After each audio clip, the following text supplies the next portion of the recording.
Hey guys, in this video we're going to talk about basketball conditioning and how you should incorporate skill work into your conditioning with basketball. But before we get started, please hit that like and subscribe button for me. Research shows that the anaerobic system, both glycolytic and non-glycolytic, are the primary energy systems used during a basketball game, but players should develop some aerobic capacity. There is a moderate correlation between aerobic capacity and anaerobic performance, especially when you're using fatigue index and repeated sprintability as your anaerobic performance measure. I think most people realize that conditioning is important for basketball, but I'm going to give you some numbers to put in perspective just how important conditioning really is. Studies examining basketball skills under a fatigued state indicate that when a player reaches 80% of heart rate max or higher, their three-point percentage drops 28% and their free throw shooting percentage may drop 22%.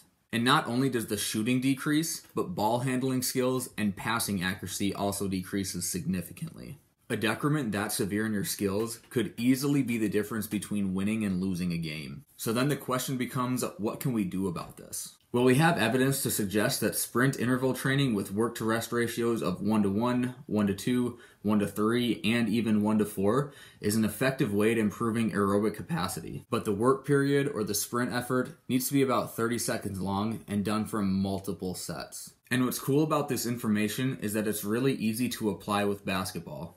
Yeah, running suicide sucks, but it's actually probably a pretty good way of conditioning for basketball. And it's already popular with a lot of teams, but between reps of your suicide sprints, it's probably a good idea to incorporate skills, either shooting, ball handling, or passing. Practicing these skills in a fatigued state may be a pretty good way of combating that performance decrement that we talked about earlier. Now to take this a little bit further, you could just use your skills training as your conditioning.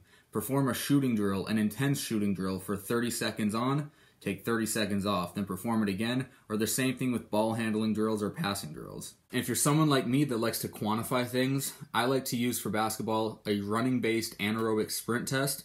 What that is just 6 maximum effort sprints the length of the court with 10 seconds of rest between each sprint. This allows me to get a calculation of anaerobic capacity and fatigue index, and I think it works well with basketball. And then it goes without saying, the best way to condition for basketball is to go play 5-on-5. If you don't have access to 5-on-5, maybe 3-on-3, just go play and make sure you're working hard on the court. So to wrap this up, conditioning for basketball is super important, but really easy to implement it, so just make sure you're not skipping that part, not neglecting it. Once again, thanks for watching this video. Please make sure you hit that like and subscribe button for me. Thanks and have a good day.